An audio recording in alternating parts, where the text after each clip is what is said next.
Hey, party people. Welcome once again to the Party of One podcast, an RPG podcast built for two. I am your host, as always, Jeff Stormer. This week I am joined by comedian Matt Aukamp as we play Tavern Tales, a lightweight, modular fantasy role-playing game. Matt is the host of Dungeon Pals, a good comedy show where he plays live D&D every month with comedians and special guests. It's great. Now, without further ado, I'm going to throw it over to me in the past so he can get things started. Take it past me. Thanks, me in the future. My guest this week is Matt Aukamp. Matt, how you doing, buddy? I'm doing great. Thanks, Jeff. Matt, why don't at the top of the show, why don't you introduce yourself, talk a little bit about the stuff that you're working on? Okay, yeah. My name is Matt Aukamp. I am a comedian of sorts around Philadelphia, Pennsylvania. Are there other Philadelphias? There is one, right? I think there's at least one. Yeah. But now that you mention it, I'm not sure. This is the one that happens to be in Pennsylvania. I do a monthly variety show called Hey We're Cool at Latage, first Thursdays of every month, and I do a weird comedy show with good comedy. It's called Dungeon Pals, and what I do on Dungeon Pals is I bring three comedians on, most of whom who have never played Dungeons and Dragons before, and then some random audience members, and we play a game of Dungeons and Dragons there on stage. It's a lot of fun. It really is. I attended the one in January. I wasn't able to make the one in February, and I had a really great time. I recommend, if you're in the Philly area, to check Dungeon Pals out. Now, Good Comedy just had a really successful Kickstarter, right? Like, crazy successful, if I remember correctly. Yeah, that's true. They are trying to open their own actual theater space, because up till now they've been renting out various theaters for various shows. My show has taken place alternately at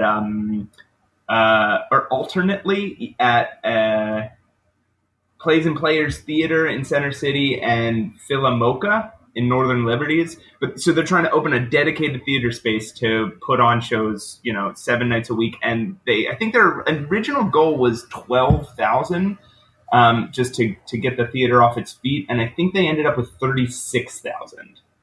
Yeah, I remember it was some crazy high number, and I think everybody gets free pizza one night a week now. True. It's really it's very exciting stuff. One of their stretch goal rewards was on every Tuesday night for the entirety of the theater's existence, there will be a free pizza giveaway. Yeah, so that's really exciting. I'm super excited to see the new theater. I think it's going to be really great. Yeah, me too, man. Yeah, so let's dive into a game. Awesome. That's what we do here. I'm super excited. Playing games is, fun. It is fun. This is what we do on the show. So this week we're playing a game called Tavern Tales. It is a lightweight, narrative-friendly fantasy role-playing game. It's one of the big things about it is it's super modular. Is the rule book basically says it's just about anything in the game is optional, and you can sort of pick and choose the stuff that you want.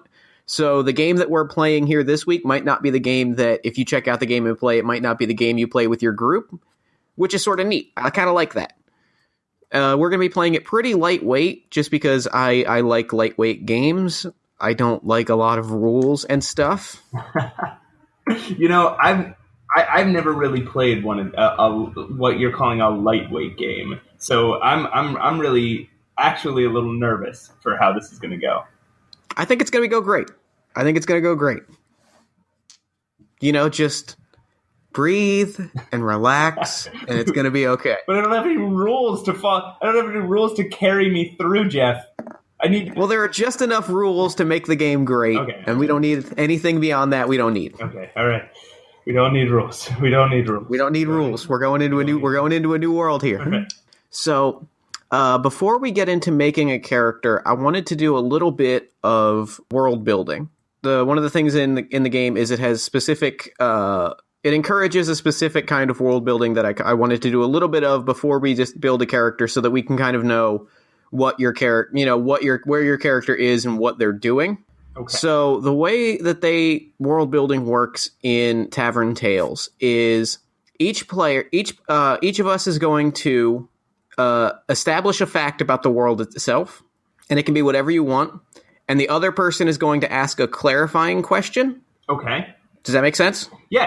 I think. And through that, we'll kind of develop a few of the touchstones of the world. So I can go first, unless you have something in mind that you're like, I want to play a game in this setting or with this. No, I'd prefer you go first. Okay.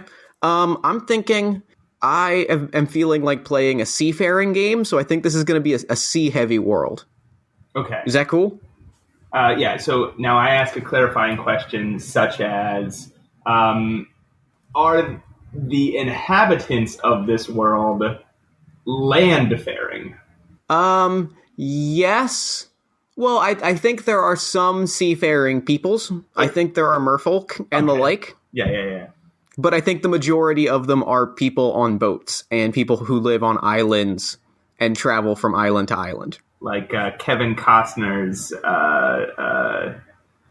very Waterworld-esque. Yeah, Waterworld. Okay, all right, I love it. We are all going to be relieving ourselves into a Mr. Coffee and drinking it. Oh, Jesus. I forgot that happened in that movie. I will never let anyone forget. All right, so now I set up a detail of the world. Yeah. So we got like a Waterworld-esque, like a sea boat. Okay, that's much better. Did you hear the change in like the drop in atmospheric noise from my end? A little bit, yeah. Yeah, okay. That was a terrible mistake on my end. Now there's paper flecks everywhere. But we're going to roll with it. It's all good. All right. I should have been using that time to think of what detail to add to this world, but I'm just gonna go off the cuff on this one. So I need to ask another question. Are there any limitations? Sure, are there any limitations to this world we can make? No, you can basically go as wild or as mundane as you want, and then that'll kind of establish the baseline for everything that comes after. And then we'll kind of be doing a little bit more of this during play, like we'll discover things about the world as we go. This is sort of just a baseline for as we make a character for you. Okay. To sort of be able to be like, they fit into the world in this way. Okay, so we don't even necessarily have to stick in like the medieval fantasy kind of realm, or we should? No, not necessarily at all. No. Okay, so we're in a sea world scenario. This should be much easier for me to just.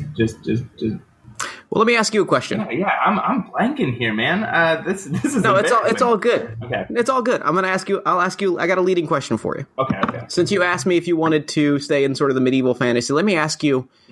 Just give you a prompt. What do you think the tech level is in this world that we're in?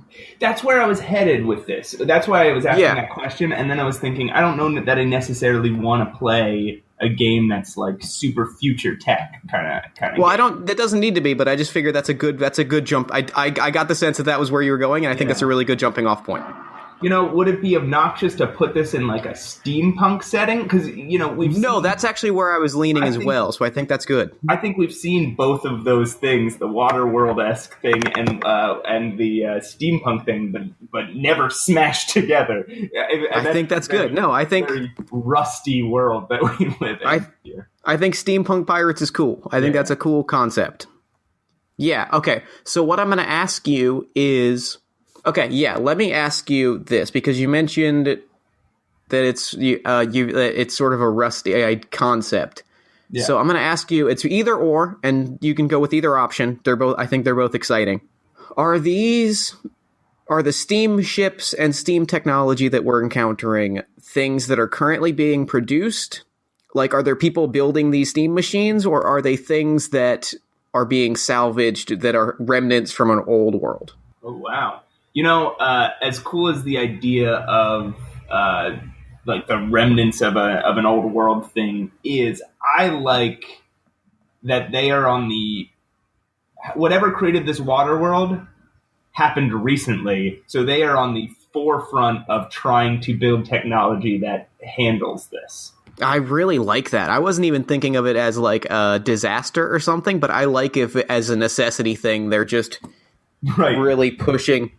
necessity being the mother of invention, I like that all this cutting edge stuff is coming about because holy shit, there's a bunch of water now. Right, and that's why it's all steampunk, because they don't have the time to invent, actually useful. Yeah, right. They have to invent these big clunky things that just because it's necessary. They need it right now. That's fantastic. I love that, and I'm really glad that we did this world building because of that. Okay, so with that in mind, now that we've both done one of those, I think we're going to jump into character creation. Okay. So we'll create a character, and then we'll do a short game, and it's going to be great. Yes, awesome. So the first thing we're going to do to create a character is, I think we're going to loop back around to step one of coming up with a concept, unless you have like a really strong concept in mind. I think we can kind of loop back around on that otherwise. I have a couple ideas, so I think they can be adapted to wherever we get. Okay. So then the first thing we're going to do is like build the stats of your character, and then we'll kind of loop back around and see how they fit into the concepts that you got in mind. Okay, cool. Does that make sense? Mm-hmm. Yeah. Okay, so you have 10 points to spend among stats and traits. Stats being the things that you're going to add to every roll, traits being cool things your character can do. Okay. So we'll start with, in fact, yeah. And the way that it works is you spend the number that each time you increase it by 1, you spend the following number to increase it. So for instance, making something a 0 to a +1 costs 1, making it a 0 to a 2 costs 2, so a total of 3. Okay. Does that make sense? Yes. Okay, so there are 4 stats. Brawn, finesse, mind, and spirit. Okay. Do you have an idea of a stat that you want to put something into? I generally in games like these I play thieves, so I kind of want to go against type here. Okay. And I might play somebody real brawny. Okay. So in order to make a guy say a +4 in brawn, that would be, hold on, let me think. That's 4. That would be 10. That's my whole 10. So if I make him +3 in brawn, that's 6. So you'll have 4 left over. So I have 4 left over. And you can also drop things into the negative to gain additional points along the same way. Oh, wow. All right. That's awesome. Then let's, now I'm thinking like a football player sort of build. So I have 4 more points right now. You have 4 more points. I'm going to put 3 of those into spirit to give him a +2 to spirit. Yep. Now I have 1 left. I guess I'll give him 1 to finesse and 0 to mind. Okay. So you don't have any traits, which is fine. Traits. So now traits are just cool, kind of equatable to feats in Dungeons and Dragons. They're just cool things that your character does in certain situations. How does one acquire a trait? Oh, you would spend the same 10 points to go equally into your stats and your traits. So if you want to reconfigure things accordingly. I misunderstood. Yeah, then how do I buy a trait? Let me look down here at traits. It's similar to the way that you're buying stats. You have there are 3 kinds of traits. Mm-hmm. There are traits for combat, traits for exploration, and traits for interaction. Okay. When you buy a trait, you'll pay the number of XP equal to the number of traits in that category. So if you're buying 3 traits for combat, you'll pay 6 points. But if you're buying a trait in combat and exploration, it's 2 points because you're spending 1 in each. Yeah, definitely got to give this guy some traits, right? Then otherwise he'll be boring. I'll take that 1, I guess, back out of finesse. I'll take 1 out of spirit, so now I have 3 points to spend on traits? Yes. Okay. Which means you can put 1 trait into all 3 categories. Which is combat, exploration, and... Interaction. Or you can put 2 traits into 1 category. Okay. Well... So you can have 2 combat traits or 1 trait in all 3 categories. All right. I'm going to give him 1 into exploration, and then I pick which trait he takes. Yeah. Oh, so I'm gonna thrust magic into this world by giving him warp time. Okay. You can accelerate or decelerate someone for a few minutes. It's accelerated creatures move about twice as fast as normal. Decelerated creatures have about half as move about half as fast as normal. Let's give him some more magic. I like throwing magic into this. No, I think it's cool. I especially like that he's going to be like a brawny dude, but still using magic. I think that's neat. Yeah. I think he's a guy. So I think now I'm thinking of him as some guy who's happened upon magic abilities, but he's not really smart enough to know how to use them to their full extent. He maybe just kind of uses them defensively or in like a real kind of ham-fisted way. Okay, yeah, I think that's dope. I'm gonna give him a wizard eye. Oh, wizard eye from exploration. So yeah, he can create a small eye-sized item, and he can see, hear, and sense through it. So we could just like make a rock his eye and like throw it down a well. That's neat. To see at the bottom of a well for some reason. Look, I don't want to spoil anything, but now that you've said that, there's gonna be a well with rocks all around it. I don't know where and I don't know how, but I'm gonna make sure that there's a well. And I'll give him an interaction trait. Crazy. I'm gonna give him crazy enough to work. Okay. Because I'm guessing because this guy is so outclassed by his own abilities, this guy's going to have to occasionally launch a foolhardy last-ditch plan to get himself out of some sort of situation. I think that's great. So, crazy enough to work, when you explain a plan that is even theoretically possible, it becomes perfectly feasible. The GM can't cite logic, physics, or difficulty. So this trait pits me against you, Jeff. Perfect. Okay. I love it. And you're also bolstered to enact that plan, which I will explain a little bit of how the mechanics of the game work, and then I'll explain what that means. All right. So the way you do things in Tavern Tales is when you take a risky action, which whatever that means, you're going to roll 3 20-sided dice. And usually you'll take the middle result. So I just rolled 3 dice. I rolled a 9, a 14, and a 17. That'll mean I'll roll that I would take that 14 as my result. Okay. And then, depending on the number that is rolled, so in this case, because I rolled a 14, you wanted anything 8 or higher, you get to tell a good tale, meaning you get to say something that happens as a result of your action that is good. Okay. So if you're swinging a sword at a goblin, you get to say, my sword makes contact and the goblin's arm goes off. Okay. If you roll anything 13 or lower, I get to say a bad tale. So I get to say that the goblin like stabs you in the gut as you're swinging at him. Okay.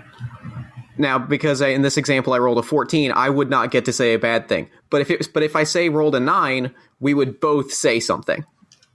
Okay, so something good would come about it. I stab the goblin in the gut, and then you would say your sword gets stuck in its gut. Yeah, exactly. Yeah, exactly. Yeah. And then there are also neutral tales, which will tell every time, which are just extra stuff that happens. Okay. So in that case, like, the goblin screams. Okay, yeah. It's not something that necessarily impacts either of us, but just a thing that happens. All right. And when you're bolstered, what that means is you'll, instead of using that middle result, you'll use the highest result. Oh, awesome. Okay. So in that case, instead of rolling a 14, I would take an 18 because I rolled the higher number. Makes sense. Okay. So now that we've given you some traits, we're going to get you some starting gear. Okay. So you have, let's see what it says. For starting equipment, you begin the game with 2 treasure, which you can spend however you like on stuff. Items... You begin with enough similar miscellaneous items to occupy 1 slot. So this is now when we're going to loop back to part 1. Now that we've got a pretty good idea of what your concept is, I'm going to ask just a few more questions before we figure out what you have on you, and then we jump into the game itself. Oh, awesome. So, this guy lucked into magical powers. Yeah. What's his day-to-day life like now? Like, what is his job, so to speak? So... if this is a world that's dealing with a large crisis of some sort. I imagine people are profiting off of innovation. Yes, definitely. So imagine that corporations exist or companies of some sort exist, and Yes. imagine that this guy is as a big burly man has. I imagine he's some sort of enforcer, some sort of like bouncer of some type, like a security guard or Okay. I don't know how, like, you may have details of this world in your Sure. head that I don't know yet. So, however that makes sense in the world you are creating. Yeah, so I think what it is he is hired by these organizations. I think he's a mercenary. I don't think he's loyal to any one organization. Okay, I love it. But I think he is hired by corporations to alternately like protect when shipping boats go from port to port carrying these these technologies that they're developing. He's alternately hired to pirate them and like raid a boat, Okay. or be on the other side and protect a boat from being raided. I love it. And I think that's what a lot of these boats are doing, is they're like making things to make everyday life a little bit better. They're selling them and then putting them on a boat and sending them off. Yes. Cool. We just world built. Nice. Deal with it. Okay. So now that we've got an idea of that, let's go into dealing with the way treasure works in Tavern Tales. Is it's based on the character of what one treasure means to that character. Okay. So the examples in the book: to a street urchin, one treasure is a loaf of bread. To an adventurer, it's a bag of coins. To a warrior king, it's a pile of gold. So let me ask you, well, let's give this guy a name first, or girl. It could be either. Let's give him a dumb name. How about what if he's just Bub? What if he's just Bub. Bub? Bub. Perfect. Or should it be something slightly dumber, like Gub? I like Yeah. Gub. Gub. Yep, it's Gub. Gub. He's a simple man. Yes, simple man, Gub. So what is it? What is it? What is a treasure to Gub? So he's some sort of mercenary. He's I imagine a treasure to him is the same as a treasure to an adventurer. I imagine. Okay, so it's like a bag of coins. Yeah, Enough to live for a day. Yeah. To pay for his drink and food and room and board for a day. Exactly. So you've got about 2 treasures. So you've got about 2 bags of gold. So you can buy I guess really whatever you want. If you want like to have a weapon on your person Let's give him a weapon, because so I can buy 2 things. I have 2 treasures. I can buy 2 things. Is that what you're saying? Depends on the things, but I'll say a weapon will cost 1 treasure, and then like Smaller gear might cost less. yeah. Yeah. Okay. So I'm just going to write down. I've been writing notes down as well. I'm just going to write down like adventuring stuff. So like his clothes, maybe some rope, that kind of stuff you just have on you. Okay. Your standard adventures kit. Now, I think that this guy, he has magical powers, but he is, he's nervous about them at all times. So imagine when he fights, I imagine he's like a melee guy. I imagine some sort of melee weapon. Are there swords in this world? Absolutely. Yeah, he's got a sword. He's got a big sword. Big sword. Yeah. So he's got a big sword. He's got his standard adventuring stuff. I imagine he dresses very common. Yeah. Yeah. I feel like we've got a good image of this guy in both of our heads. If we just suddenly throw him into like, also he's a dandy, I think that's going to break his personality a little bit. I'm disappointed because I do love a good dandy, but I understand. It's not my character. I mean, Matt Aukamp is kind of a dandy, but Gub, this guy just whatever functions. Okay, so yeah. So we've got his stuff. He's got a big sword, which I'm going to say gives him There's a few tags that I'm putting on it just for rule's sake. So it's a melee weapon. I'm gonna ask you. It can be one or the other. Okay. Ooh, it can be one of three things. Yeah. Okay. It can either be a defensive sword, so it can be like a sword that he can block something with. It can be a sword that is small enough and light enough to be thrown, or a sword that is long enough that he can strike people from a small distance. Like a claymore in length, where he can get you from a few feet away. I'm gonna say the third option. Okay. That makes sense, because it's like a heavy sword, so I think that makes sense. Yeah. Okay, yeah, I think we're ready to go. Oh, awesome. I'm feeling good now. Me too. I like this gub. I like this gub. I like Gub. I am preemptively a big Gub fan. I'm all about this guy. Right. Okay, so we begin our story in, I'm going to call it the last free city. Oh, all right. Its name is Liberty, appropriately. You can, if you'd like, ask a question about Liberty, or we can just move forward. Is Liberty on water or is it on land? It is a coastal city, so it's on the water. It's where a lot of free traders come and go. Okay. So it's where a lot of the unaffiliated boats who are unaffiliated with any particular corporation. Because I think that we're gonna go full steampunk cyberpunk and say that the corporations have more or less overtaken any sort of government structure in this world in the wake of the environmental catastrophe that's happened. Makes sense. And but this is not a floating city. For example, this is a coastal city. It's a coastal city. There are floating cities, but this is a coastal city. Okay, cool. Yeah. So I'm going to ask you, where in Liberty, and this can be any location that you want to insert into it, would Gub be found on an ordinary night when someone comes looking for him? So Gub works for the corporations, right? And so I imagine he hangs out in the wealthier parts of town, but maybe the seediest bar in the wealthy part of town. Yeah. So whatever that means to you, however you imagine that to be. Yeah, I actually have a really clear image in mind because both of us being from Philadelphia, I can imagine a number of bars that are in nice parts of town but wannabe dive bars, and I think that's exactly what it is. Yeah. And you can tell he'd probably be more comfortable in a dive bar, but this is as close as he can find. Yeah, right.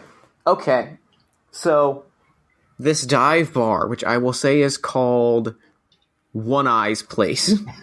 Right. The owner has two eyes. He just wants to pretend like he is a one-eyed man. Right. Imagine this is a guy who has at least once in his life drawn on a tattoo. Yeah. Oh, without a doubt. Yeah. So One Eye's Place. There are two guys brawling outside, but they're like steampunk sea hipsters, so they're just like flailing at each other ineffectively. Okay. A man walks in, a portly man, balding, with a peg leg.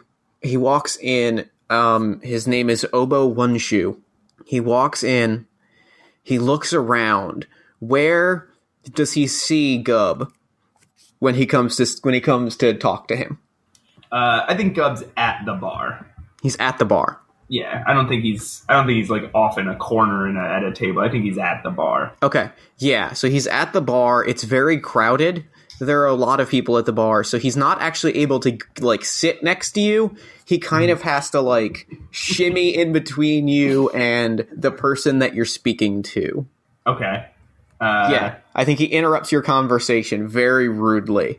All right, I think Gub gives him kind of an annoyed but bemused look.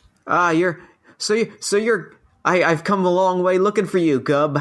They told me this is where you might hang out.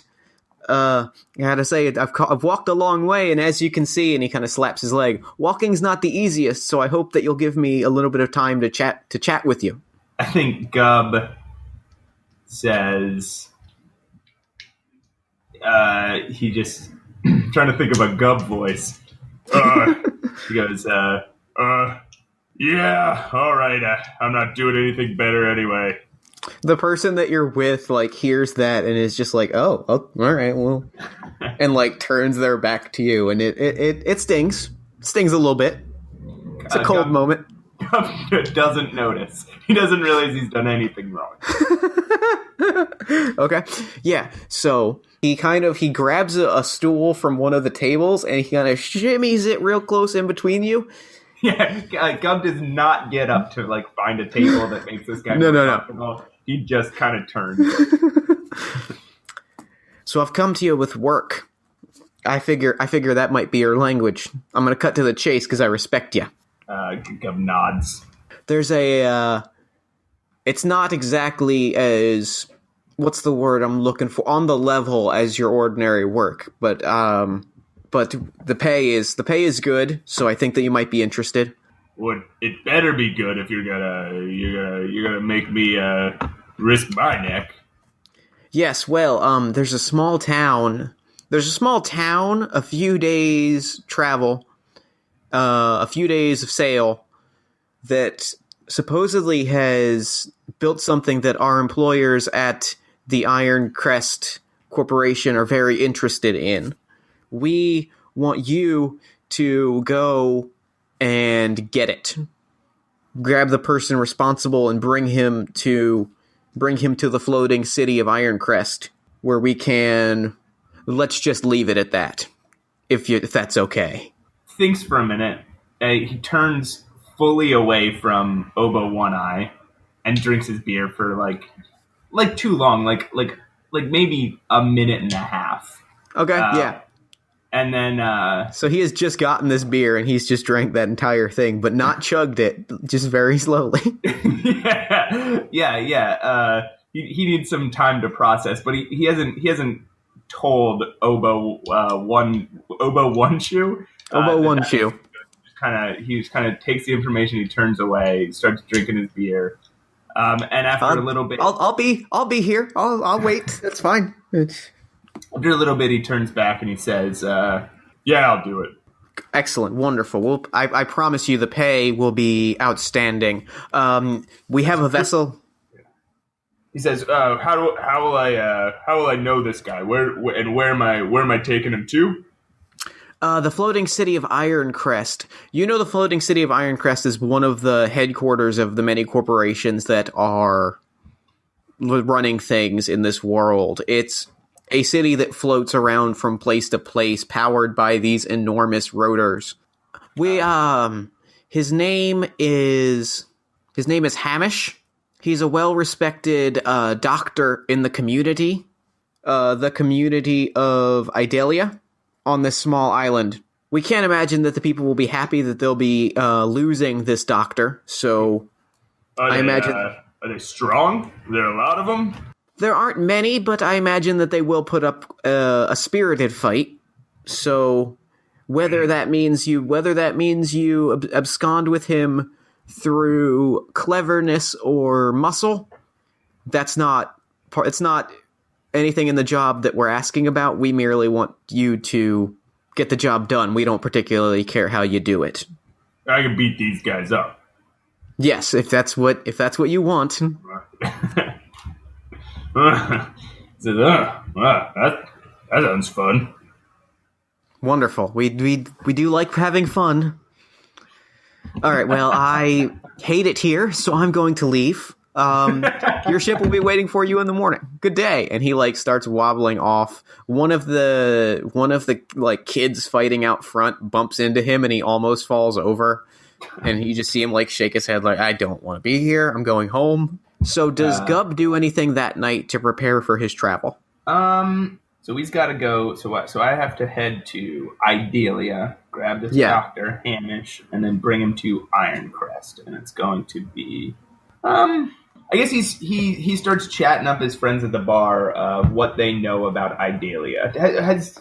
Do you imagine Gubb's been to Idalia before? Is this a popular area, or is this like a remote kind of? I imagine it's definitely a remote area. But if you feel like but I'll ask you: do you think that this is an area that Gubb has been to in his travels before? It's a very small, like fishing community. I can't imagine on an isolated why. island. Yeah, I can't imagine why he would have been there. So I think he's going to ask around. Okay. If anybody knows anything about this place. Okay, we're gonna make a roll to see what you can find out about it, and if you happen to get into any trouble asking around. Okay, so I roll 3 die. 3 20-sided dice, yeah. Okay.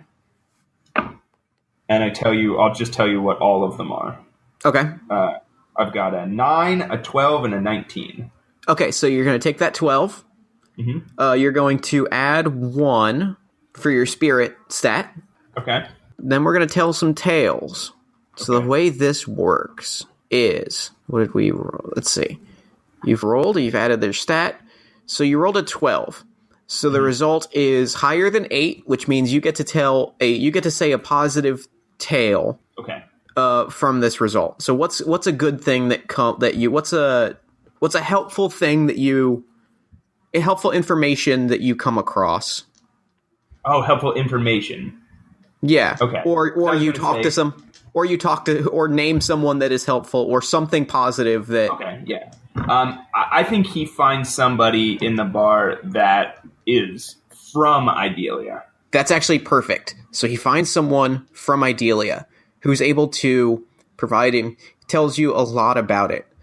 Okay. But the bad tale is what they tell you about it. Okay. The bad tale is you're talking to them.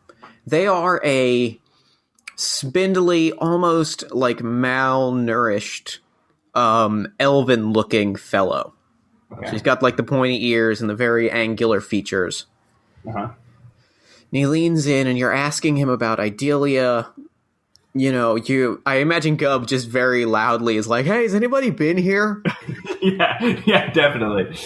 This malnourished gentleman steps up. I am from Idalia. Are you curious about traveling? And he kind of starts regaling you with the tales of this struggling but happy little like fisherman's village. And when you ask him why he's in Liberty instead of back in Idalia, he's like, well, the raids had gotten a bit too severe. I felt more comfortable taking my family and heading somewhere where I felt like I could be safer.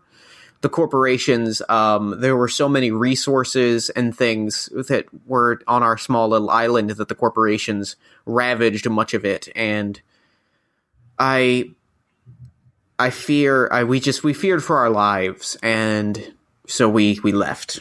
Why? And now let me ask you: why are you so curious about Idalia? Are you planning a trip there? Are you planning a trip there to visit our famous fish shuckeries? I think Gubb just says, "Well, there's a man I need to see there. He's a doctor." Oh, Dr. Hamish, he's wonderful. I don't know that our community would survive without him. If he were to be taken, I don't know that our community would survive. Man, now I have to decide. I basically have to decide Gubb's alignment. With how he reacts to this. This is a character moment. Yeah. So he says, well, if he's so good for you guys, then maybe he could be even better somewhere else. His face drops. Oh, I understand what you're saying now. Well, good day to you, sir. And quietly shuffles off. We cut to the next morning. By the way, Gubb takes that good day as that guy's totally on board. He totally convinced him. He's like, oh, he wants me to have a good day. I guess I guess I swayed him. You know what? I will have a good day. Yeah. Oh man, thanks. All right. Yeah. So the next day, they're loading up the ship. It is a small, like a cutter vessel. So it's designed for mobility. It's a small thing. The crew you're like a mercenary. These are pirates. Okay. So you're the other one they hired, eh? And like an elderly woman comes up and she has wooden teeth. Oh no, she has like steel teeth. Like Jaws from Moonraker. Yeah, it's real hard to find wood in this world, I imagine. Yeah. Well, because it's steampunk and it's cool, so she's got steel teeth. She's got steel teeth. She steps up. Hold on, I gotta make my voice exactly right for steel teeth. Okay. So you're the latest one they hired, right? Yeah, name's Gub, and he reaches his massive hand out. She shakes it with a dainty, like with this practically a skeleton hand. They call me Josh. Wait, no, that's the guy's name from Moonraker. They call me Fang. Because of the teeth. They're made of steel. I don't know if you noticed. Gub's like, those are pretty nice. They call me Gub, because, my name's Gub. Welcome aboard. This is my vessel. We've got food. If you want to eat some breakfast, we've made some breakfast. And they're like, it's a bunch of shady looking dudes sharpening swords. All right. So you set out. It's about a 3-day journey. In the midst of day 1, make me a mind roll. A mind roll. So 3d20, don't add anything. Okay. My middle number is 8. Okay. So we both get to announce a tale. We both get to tell a tale. Okay. I'm going to go first. Sounds good. Okay. So I'm going to start with a neutral tale, in that you see that you're not the only boat that's headed in this direction. Okay. But not all of them have Iron Crest flags on them. So It seems like there's a bit of a competition going on. The other thing, the bad tale, is you see waves cracking in the distance, or crashing in the distance, like waves, like unsteady waters that, and I'm going to ask you how you recognize this, but you recognize this as a sea monster underneath the surface that is going to, it looks like you're on a dead course to attack. So tell me a good tale. Now it's your turn to tell me a good tale, and also how you recognize this sea monster. Gub recognizes this sea monster because he has encountered them before. When he was younger, he worked on a vessel that would hunt these sea monsters.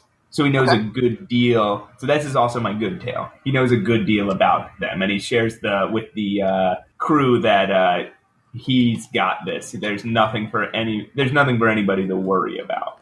Okay. He's cooking up one of his crazy plans in his head. Okay.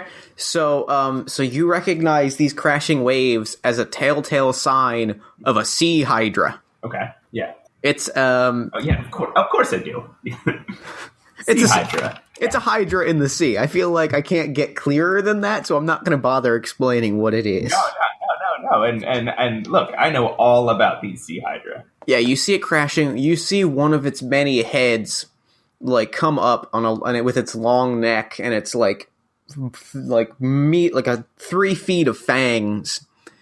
It comes up, and like you see it come back under the water, and you're seeing the splashing, and you're headed, like, your boat is headed straight for it unless you tell them to redirect, but also you see all of these other boats are also headed right for it. They're headed right for it. No one's turning away? No one has... well, you're all like a fair distance away, but it doesn't seem like anybody else has noticed. So what's your plan of action? He wants to head straight for the monster. Okay. And he wants to figure out a way to get all the surrounding ships to head forward as fast and recklessly as their ship is. Okay. So how about he challenges if there's some sort of signal in this culture for this, you can let me know. But he wants to challenge every surrounding vessel to a race. Let's world build and say that there is more. Not only is there a series of like flag gestures that you can do among ships, there is also the thing that you and I are going to establish right now is there's also a racing subculture of these like steampunk pirate ships. I love that. So I'm going to ask you. I have a question for you since you pretty much kind of just established this. Yeah. More so than I did, at least. I have a question for you, and you can answer this however you like. Does Gub have a background in this racing or not? I don't. Well, so okay, if he spends some time on a ship, if this is just like part of their culture, then I imagine it's not like a passion of his, but he's been He's been in a race or two. Yeah, like probably a good number of times. It's probably not. I don't imagine this is one of Gub's pastimes. I just imagine that it's a thing that he's been around a lot. Okay, so then, yeah. So Fangs gets very excited. She tells her flagman being the person that signals other boats with flags, Yeah, right. kind of an air traffic control guy. Yeah, sure. He starts signaling. You see several of the boats around you drop a flag that is like the racing flag. So we'll say it's just the checkered flag. I feel like that's appropriate. Yeah, absolutely. They all drop the checkered flags, which says to boats around them, hey, we're racing. And they all start speeding up and going. All right. I love it. Now I'm going to ask for a spirit roll, but I'm going to say that because this is a crazy plan, that it's just crazy enough to work. At this point, should I just say? Should I tell you what his plan is? Yeah. Like fully from front to back. So he intends to race all these boats towards the Sea Hydra, and then knowing the behaviors of Sea Hydra, attract the Sea Hydra to the other boats and not to his own. Okay. So I imagine it could be a scent thing, or there's a color that Sea Hydra can't, like red and bulls, or well, I actually have a thought on this that I think kind of makes sense. It's almost like a game of chicken. It is really what I'm thinking. Yes. Like, it's just really the Sea Hydra is going to mangle whoever gets there first. Right. And hopefully it'll be full by the time. So you're kind of just hoping that, like, you can distract the Sea Hydra with these other bodies that you're sending to the slaughter. Yes. Okay, so I'm going to say, depending on how Gub enacts part of this plan, whether he's, like, actively steering the boat, or if he's just telling people what to do, you can roll me either a finesse or a spirit. I think he's telling other people what to do. Okay, either way, you're bolstered on this action, so you'll roll 3 dice, take the highest result. Okay. Oh, man. Oh, wait. Oh, I add 1 for spirit, right? Yeah. So I got a 14, homie. Perfect. I don't get to tell a bad tale. Nice. So I think that... So tell me the good tale. Tell me, like, how it goes down. All right, so he signals to all these other boats to race. They all start racing forward. Gub's boat is ahead at first, and then it starts to fall back, and everybody around is celebrating that the person who initiated the race has fallen off out of like a schadenfreude. Yeah, right. And then the Hydra. Then all of a sudden, Hydra pops out of the water. And am I allowed to say how many of these opponent boats get destroyed? Or that's too much. I'm overstepping my bounds there. So yeah, I think it appears that all of those boats have been consumed. I think that's fair. That's a fair tale to say. All right, so it consumes those boats, and then Gub's boat sails through unharmed. Okay, yeah. So the next day and a half is clear sailing. You get closer to Idalia, and what you find is you come upon a great deal of... Aw, man. Yo, I just realized I should have used warp time there and made the other boats go faster, or the Hydra go... it doesn't matter. It all works. You can warp time another time. Yeah, I'm trying to pay attention to all these traits and stats. Trying to stay true to them. See, Right, yeah, sorry, I don't know continue. that's a scenario where he would have used magic because I think he's too aware. Oh, okay, all right. You know what I mean? I like it. I like you justifying what I considered a mistake. Yeah, well, you were saying that he doesn't quite understand his powers, and so they kind of only come up when he has to use them. Yeah, that's super fair. I like. So I think that makes a lot of sense that he wouldn't have used it. Yeah, you're right. You're right. There's never mistakes in tabletop role playing. Okay. Only opportunities for creative storytelling. A collection of fishing boats, like kind of canoes, and there are elves, essentially elves, wearing like tunics and carrying long bows, and they're kind of bow fishing, and they have tiny ropes on the arrows so they can pull them back, and they're catching fish. They see your boat, and they start scattering. Okay. Do you let them depart, or do you try to interact with them? Or convince the other people on the boat to do something? How does Gub react to seeing these the panic these panicking fishing boats? So they're interpreting this boat as a raiding party. I think Gub would understand. He's not too dumb to understand that. I think he would want to communicate some level of peace to these people. Okay. That are fleeing. Roll me another spirit roll. Okay. I got a 15, so because it's +1. 15. 15. Okay. What's the good tale that comes from you trying to hail down one of these fishing boats? I'm guessing one of them.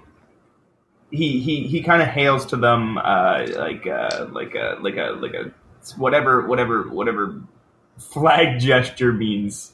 We come in peace, trying to let them know they're not a raiding party, and one of them slows down enough to talk to. Okay. They throw out a rope ladder. The elves come aboard. There's two of them. They appear to be related. They look very similar. Okay. They are brother and sister.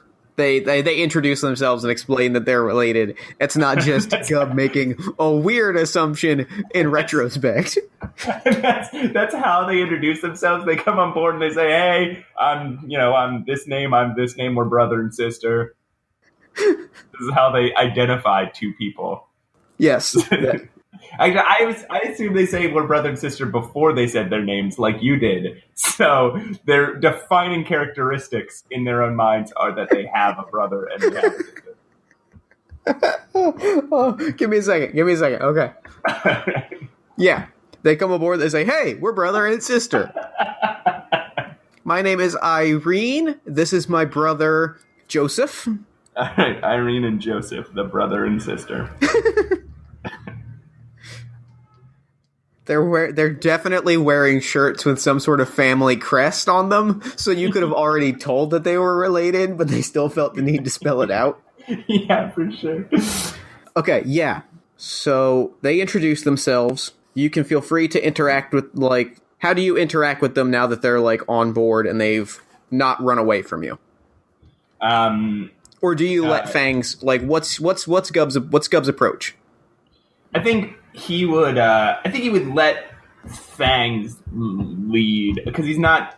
I think he has at least some idea that he's not the most socially adept person. So I think he would let Fang lead. Well, first. Yeah. But if he felt like it was going awry, he would intervene. Okay. You might not be right about whether or not it's going awry. It's just, yeah. Okay. Yeah. So Fangs is talking to them. They are initially friendly.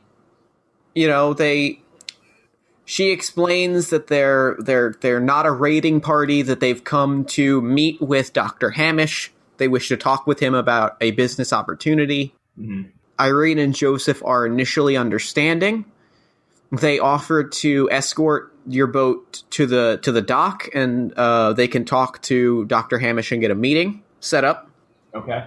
So, but as that's happening, like you guys start to head towards the shore, as that's happening, you see one last of those rival boats that you thought had been consumed by a sea hydra. Oh. Coming over the horizon.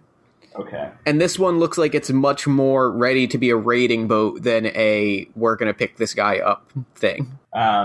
In hearing Fangs talk to Irene and Joseph, you can tell that she feels kind of similar to you, that Hamish could do better work with, under this corporation than he could. She believes in the mission as has been stated. Right. She doesn't... She's not interested in dragging this guy off in the cover of night. No. But she's also, pretty unconcerned for the well-being of this village.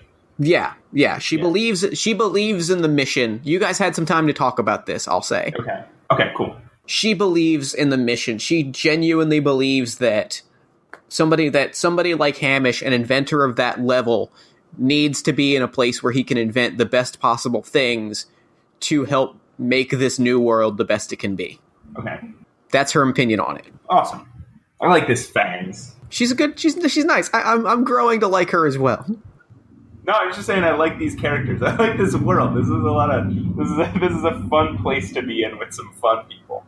It is. I'm liking it a lot. So this boat that you see on the horizon, it is the name of the boat is the Throne of Skulls. All right. Not to put too fine a point on it. No. Just, here's the thing. Yeah.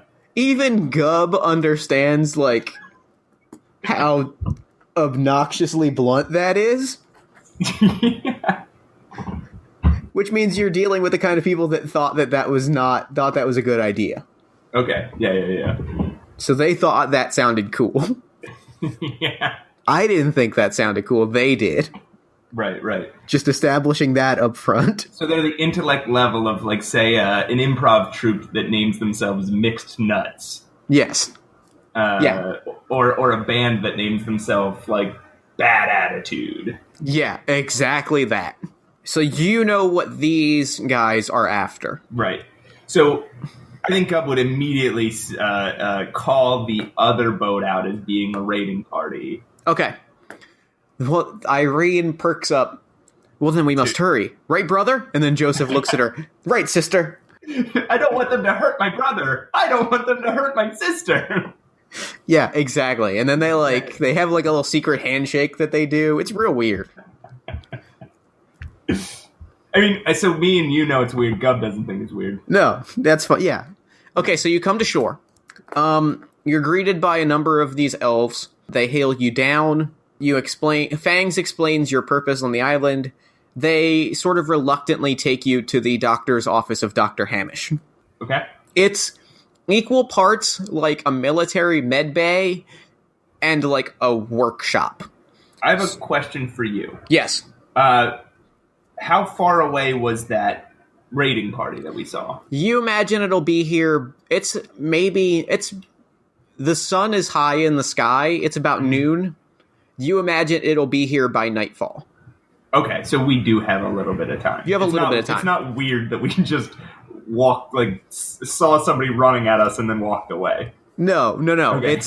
You saw them on the horizon with the keen eyes of a hero. Okay. And there's a dramatic close-up, but it's still a boat. Okay, cool. It's going to take a while. Yeah, true. So they take you, that's equal parts a military medical base. So there's cots, there's people that are taped up, and then there are ironworking machines. Dr. Hamish is a very fat elf. Okay. With a ponytail, with a black ponytail. All right, cool. And he has little tiny spectacles on. Nice. One of his hands is a machine hand because steampunk. Yes. Yes. He looks at you from behind his glasses. Are you here to visit the fish shuckeries? I guess Gub's just oh, we're here for you. Okay, make me a spirit roll. As we're going to start, we're going to do a short challenge. A challenge is just a series of related rolls to determine how your time with Dr. Hamish works, and then we're going to do the big climactic set piece, which is going to be a larger challenge of what happens with this raiding party. Okay. All right, so I got a 7. A 7. Which is not good for me. Not good. Nah. Okay, so the bad tale that I'm going to tell is...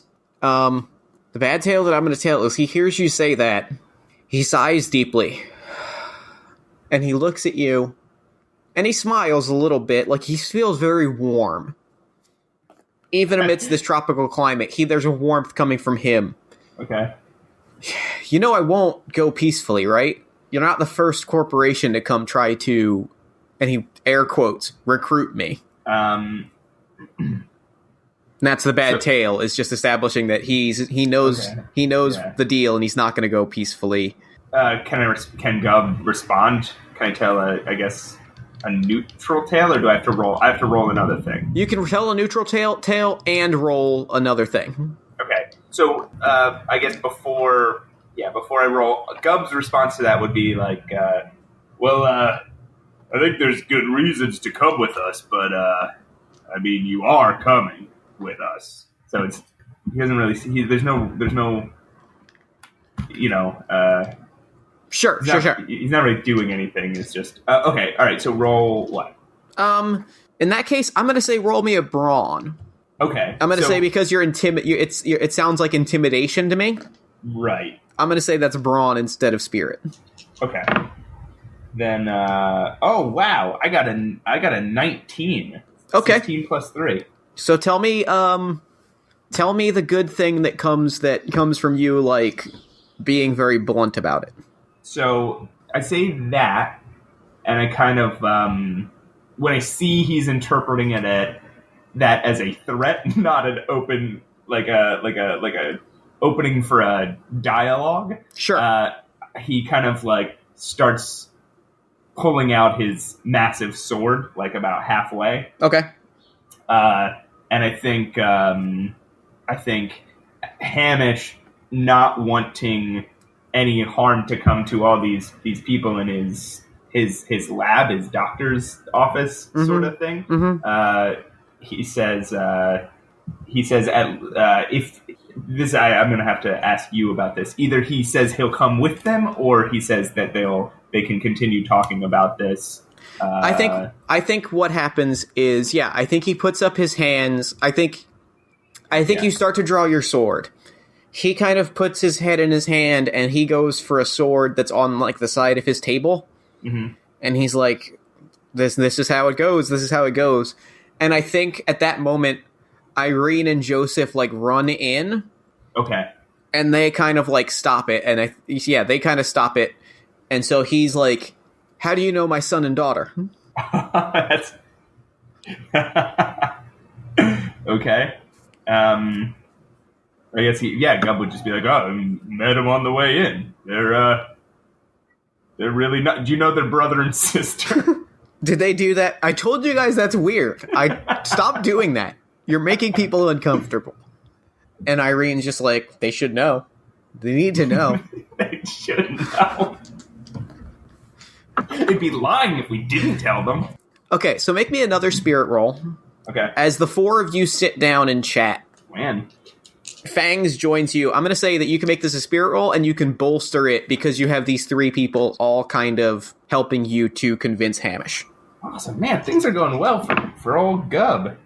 I got a spirit roll, so it's 13. Okay. So, good tale and a bad tale. The good tale, I assume, is that he hears you out. Unless there's something else you want, I think the good tale is just he hears you out. He takes it all in. He thinks you've made some great points. But he leans in. Yeah. I can go with you, but you have to understand, they need me for a lot of things, not just treating the sick and not just building my devices. They need me for security because of things like the creature. Oh, wow. Gub's like, creature? Yes, allow me to show you. And he leans up, and he stands up. As he stands up, he grabs his sword. If you can help me with this, I would be much more amenable to coming with you.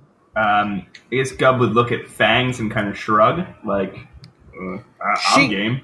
Yeah, she. Why don't you go with him? I'm gonna stay here with Irene and Joseph, and I think we're gonna finish. I'm gonna keep them calm if you want to go. Okay, I need to look up the stats of this wizard eye real quick. Okay. Because I think he would want to keep an eye on what's going on here. It lasts for 1 hour, I guess. Now, can I make... So this is a question for you. Yeah? Can I make multiple wizard eyes? Or can I do this once? The way I'm going to say it works, you can make one for free. Okay. Further ones will require a roll. Will require a good tale. Yeah. Okay. A good tale allows you to open your mind's eye and see multiple... Because the way it works is you're opening your mind's eye and seeing two things at once. Yeah. To split it even further would take, like, extra concentration. Yeah, true. And the way it works is the bad tale, I'll say up front, is not that you're unable to do it. It's that second one, that one, the previous one you made just goes away. Okay. All right. Cool. Yeah. Then he's gonna make a wizard eye, and I don't think he's gonna do it blatantly. Yeah. Sure. I think he's very good at that. Yeah. So either he's gonna escape to the bathroom to make a wizard eye, and then it's not a euphemism, or he's going to kind of lead over to just some small item in the room, like if there's like maybe even just like a coin that he can. Yeah, I think that's exactly what he does. He takes a coin from his coin purse, he puts it down, and he can sort of... It feels like you're in the room even as you leave. Okay. You hear Fangs proceed to inform them about the raiding party that you know is coming. Okay. And so they start to make plans of, like, organizing the town militia. Okay. Meanwhile, you're walking with Hamish. He takes you to the outskirts of town, to a well, and he's like... Right. And he's like, this is where we used to get our water. However, someone was once the second person was taken, we stopped coming by the well. Okay. I have built us a little tiny water purification thing, which is what Ironcrest is after. They want the ability to sell purified water. But if you can help me figure out and stop whatever the creature is at the bottom of this well, then I would be more amenable to leaving my people behind, because they would have the stuff that they would need to survive.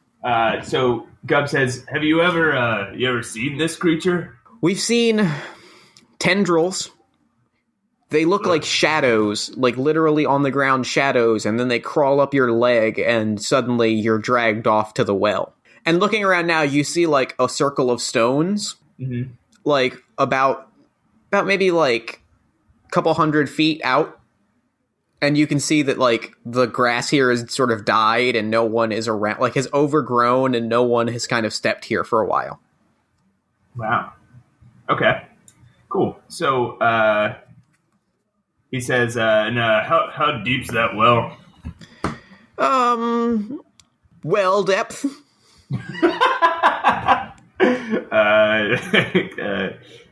Gub doesn't understand, but nods anyway. And he says, all right, don't watch me when I do this. And he turns around respectfully. He picks up a rock and attempts to make another wizard eye. Okay. This one I can make. I'm going to make one of the ones that can fly wherever I want, but it lasts for 1 hour. Okay. Yeah. So make me a mind roll. All right. Mind, I have 0 in mind. I almost took a -1 in mind, but okay. Oh, I had 0, but yeah, I got a 7. Okay. Yeah, so you make this new eye, but you kind of feel yourself... You feel like you're in the room with Joseph and Irene and Fangs, and suddenly that room kind of melts away into the room that you're holding in this rock. Okay. Well, I send the rock floating down the well. Okay. What you see is it starts to get dark, and it starts to get dark a lot sooner than you would expect, and then it gets a lot darker than you would expect. It goes into like a fully formed, like... It's just black. And then suddenly it's black with these, like, red veins around it. And you go lower. And you see at the base, there is what appears to be like a giant spider.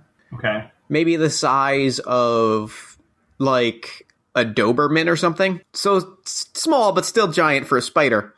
And it's just sitting, and you can see, like, this shadow is just spilling out of its mouth as it weaves these webs. Or I guess out of its backside, because it weaves webs out of its backside. And it's just spilling these black shadows with these veins of red.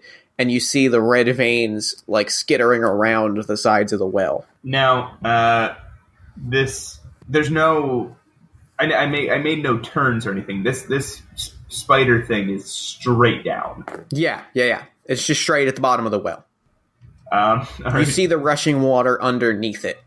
Gub gets really confident about this, and I think he wants to pull the rock back up so that it can help, so we can see underneath, so that he can have like an eye underneath him. Sure. And he pulls out his giant sword, and his plan is to just point it downward and just leap down the well. Okay. Yep. That's crazy enough to work. Okay. I'm willing to call that a crazy plan. He's certain that the water at the bottom will be enough to stop his fall. So make me a brawn roll as you come crashing down. Okay. What happens as you're rolling, I'll say that the neutral tail is as you're going, these tendrils, like these shadows, but with these red veins, grab at you, and they grab at you, but you're just hurtling down so fast that at first you're just like ripping through them. Right. I'm keeping an eye with this, with my wizard eye. I'm keeping an eye on these tendrils, and if I feel like there's too many and they're going to impede me, I might at that point use warp time. But okay. I'll make this initial roll.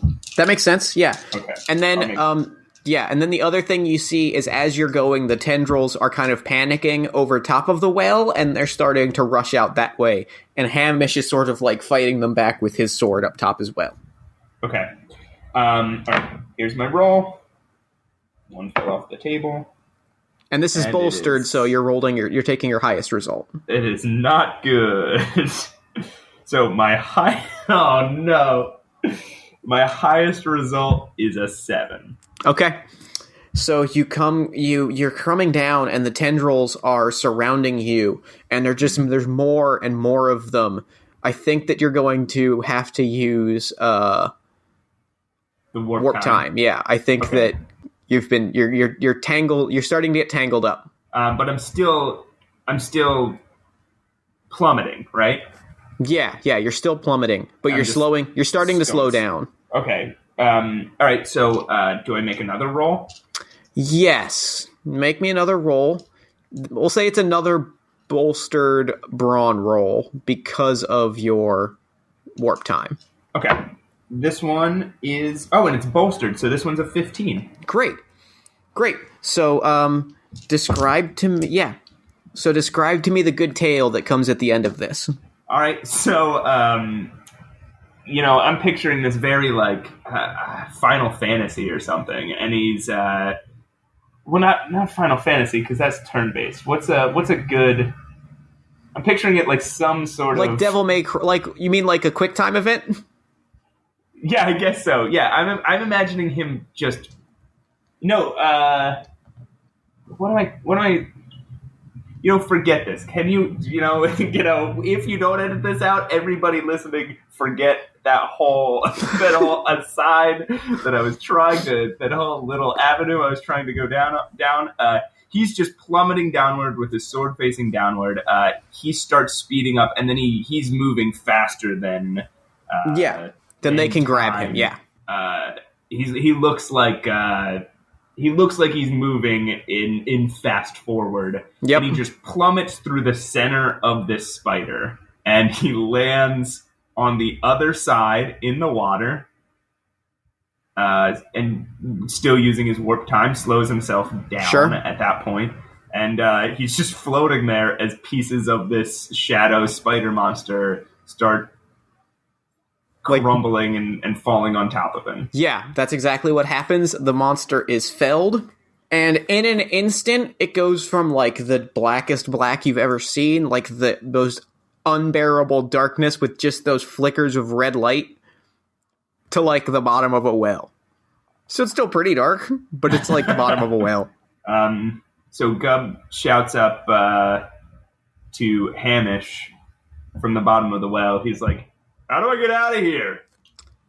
Yeah, so what happens is we see the camera focus on Hamish's, like, the outline of his head peeking over the well. Okay. And it just pans up, and we're now, like, in the village square, and the people are really excitedly, like, grabbing well water.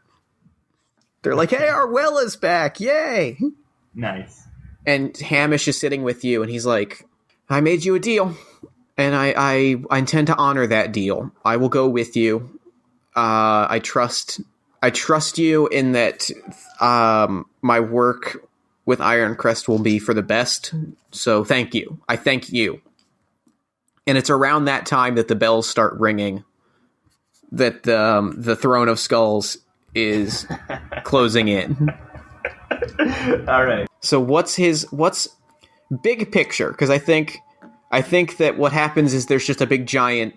Well, there might be a battle. Let me ask you, like, what's Gub's plan? Is it mobilizing the people? Is it facing off against the captain of the skull, the Throne of Skulls himself? Is it a third option? I think he would mobilize the people for defense, right? Okay. I think he would say, protect Hamish, protect your village. And then he'd say, "I got this." Okay. I don't even think he'd come up with a crazy plan for this. I think Sure. For this one, he's just like, I'm a tough guy. I've been in plenty of fights. I'm gonna take these dorks head on. And he implores Fangs and his crew of sword carrying mercenaries. What was the name of their boat? Did we ever have a name for that? No, we never actually named their boat. I think... What do you think it should be called? So it's Fang's boat. Fang is the captain of that boat? Fangs is the captain, yeah. Fangs is the captain. It's an Ironcrest boat. It's loyal to Ironcrest. Yeah. It's not... Yeah. The Iron Fang is too on the nose, but I can't think of anything better. I think it should be called the Sea Chomper. The Sea Chomper. That's fine. It's the Sea Chomper. Sea Chomper. Okay. She's real proud of those teeth, and it's kind of inspiring, if I'm being honest. Jeff, you should be proud of those teeth. So the Sea Chomper. Okay. So the plan is, if I understand it correctly, the people are going to defend themselves. They're going to hunker down to defend themselves in Hamish. The Sea Chomper is going to go out to meet the boat, and then Gub is going to wreck some people. Yes. Okay. That is Gub's plan. Okay. That's exactly what happens. We cut to on the boat, the Throne of Skulls, which everything's black. There's a whole bunch of skull motifs, and they're like metal skulls, so they're not even like, it's not even like they've been killing people and taking their skulls. Right, they've been drawing skulls on things. There's a bunch of guys, and they're all wearing the cheesiest goth pirate gear you can imagine. Nice. And they all have skull masks. And they're swinging swords and chains and things. So let's get into the final battle then. So you're facing about like 3 to 5 pirates at the start. All right. 3 to 5 pirates. If Gub at any point starts to feel outpaced, he would use his warp time. Okay. But I think for just like 3 to 5 pirates versus one, hulking Gub. Yeah. He's just gonna start swinging that sword. Okay. Roll me that brawn roll then. All right. 2, a 10, and a 7. So it's a 10. So the 7 plus 3 is a 10. Yeah. So 10. Okay. What's the good tale? What's the good tale? Describe to me how you take out one of those pirates. And the second one runs off. Okay, so Gub is swinging his massive sword around, and it just goes through a guy. Like this, the force of the swing just brings that sword straight through his middle. Okay. Yeah, and he just goes in half. Second guy drops his chain and just like jumps into the water and is gone. Yeah. The third guy, the bad tale is that the third guy is going to. You swing the sword, and the third guy takes advantage and comes behind you with a smaller chain and starts to like try to choke you out. Okay. So he's now behind you with a chain to your throat.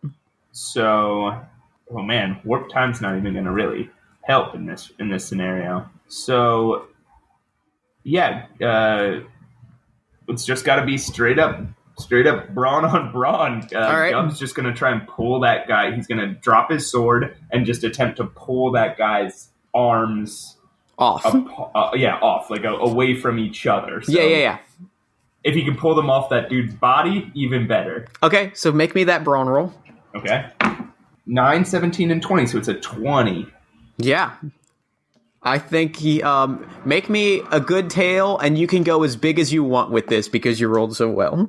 All right, so he drops his sword to the ground and then grabs either of the dude's arms and just starts pulling them outward. Now the guy has a significantly shorter arm span than Gub. Yep. And the chain is significantly shorter than Gub's arm span. So he starts pulling. He starts hearing some pops from the dude's shoulders. He keeps pulling, the chain snaps, and he keeps pulling, and he's got two arms dangling from either hand, and he just kind of throws them on the ground and turns around to look at the guy, who instantly passes out. Yeah, he's passes out, I think, is an understatement for what that man has just done. Do you think you would die if a big brawny man pulled ripped out both of your arms? I do think that. You're right. I guess some vital organs would probably still be attached. Even if you just go into shock, I feel like there's no coming back from that.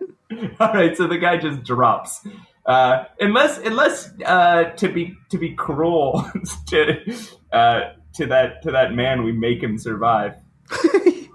I think he's crying on the ground, and he's gonna have to live. We say cruel, but he's gonna get robot arms out of this. Oh yeah, he's probably gonna come for vengeance. Sequel. Right? Yeah, that guy survives. Just writing down armed man so I can remember that. Okay. So at that moment, you're standing and you have both of his arms in your hands like clubs. Yeah. You fight off a few other guys. With the arms? I'm visualizing it with the arms. You can pick up the sword after if you want. Yeah, that's But at least for now, like, you've got the arms. Yeah, that's great. I love it. Then the captain comes out. The captain on the throne of skulls is sitting on a throne of skulls that has like spider legs. It's a whole robot apparatus. Okay. And he's like sitting sipping wine with a sword in hand. Is he a big guy? He's not a big guy, but the throne of skulls with the spider legs is very large. Okay. He's like a tiny man sitting on this giant throne, and he sees you.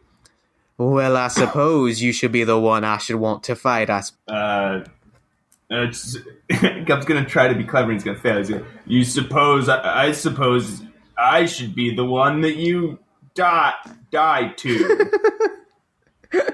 Okay, so make me an action, and go ahead and make a roll.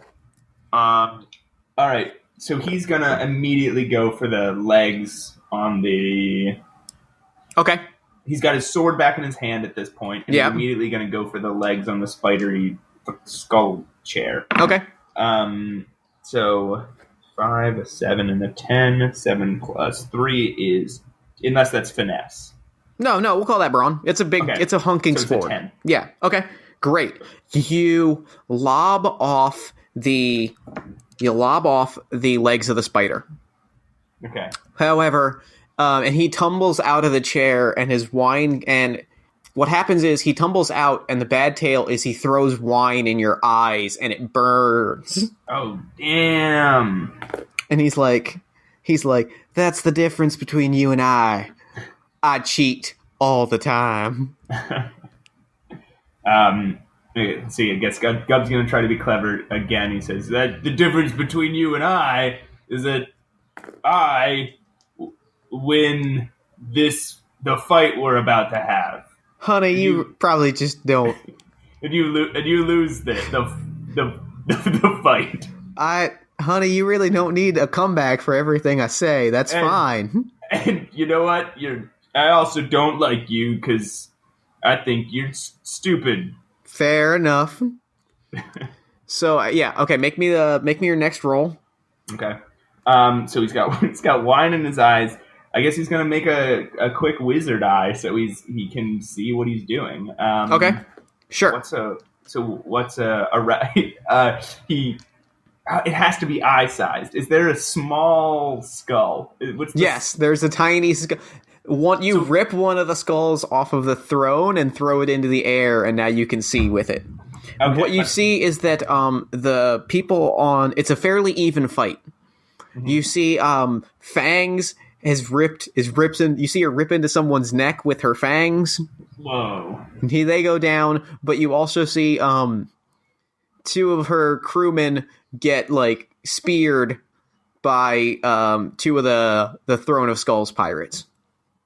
Okay. So they're killed with spears. So it's a back and forth fight. Yikes. But you see a number of people on both sides looking at you dueling with the captain, and you're pretty confident if you can take out the captain, that you've got it. And you see him reaching for a dagger behind his back to try and stab you. Okay. I think he's going. Gub would reach to grab the hand with the dagger in it. Okay. I'm going to sell that finesse. Okay. We got a 9 plus 1, 10. Okay. You grab the hand with the dagger. You succeed in grabbing the hand with the dagger. Through the eye, you see him go pale in the face, and then the color returns to his face as he... You know the end of Taxi Driver? When he's got the thing on his sleeve that he slides the gun out with? Oh, yes. He does that with a gun, with one of those pirate pistols, a flintlock. Damn. And he shoots you in the knee. Whoa. Okay. So you're both feeling pretty beat up at this point. All right. So Gub's, and this is the leg closest to him. This is the leg the same side as, this is the leg below the pistol. Yeah. Okay. So, and he's still got. So this would be his non-dominant hand, which would be, I guess, the same side as your non-dominant side, because you had his dominant hand with the dagger in your hand. Okay. Gub would understand that a gun, a flintlock gun, it can fire one shot. Yeah. Okay, so he doesn't have to worry about the gun. No. So he's just bringing the sword around. Okay. So make me that brawn roll. I got a very bad roll. I got a 7. Okay. So what happened? Yeah. So you try to bring the sword up, and you drop it, and it tumbles over the side of the boat. No! God, what's going to happen? So what has happened is I've been tracking your, essentially, hit points. You get a number of, bad tails. If you get one more, you suffer a condition, which is a much worse bad tail than usual. Yikes. So this roll is this, but on the other end, I've been tracking the challenge, which is the number of rolls it takes to defeat these pirates. If you succeed, if you get a good tail here, even if you get also a bad tail, you beat them, you win. Okay. So this is the most important roll. You don't have your sword. I don't have my sword. I don't have my leg, and my hand is busy. Well, you can it's just you can walk around and stuff just powered by adrenaline. Okay. Then I'm going to warp time. Okay. On myself. And then just charge this dude over the boat. Okay. Make me that roll. And I'm going to say bolster that because of the warp time. Okay. And is this... What's the stat? We'll say brawn. Yeah, brawn. All right, then I got an 18. Yeah, then describe to me... Okay, then if I can take this description, if that's okay, because I can visualize very clearly what happens. Okay. You warp time, and suddenly you rush at him like a car. You hit him, and you grab him, and suddenly, like, you slow yourself down with the warp time. Okay. So you go from, like, super fast to, like, super slow just at the edge of the boat. So you essentially, like... So he's got that inertia, but you've already lost it, so he just goes flying. Yeah, I, like, trebuchet him off the boat. Yeah, exactly. He's like a missile. They drop their weapons, they put up their hands. We cut to later. We're going to do one last bit of world building just to, like, wrap up the ending. Actually, two. I have two things. So I'm going to say a thing. You can ask me a question about it. Okay. So the Sea Chomper is now the name of what used to be the Throne of Skulls. Fangs has claimed that boat. Nice. She has given you what used to be the Sea Chomper. So that's your boat now. So you have your own boat. That's awesome. So I have a leading question for you, which is what do you name? What is Gub's name of Gub's boat?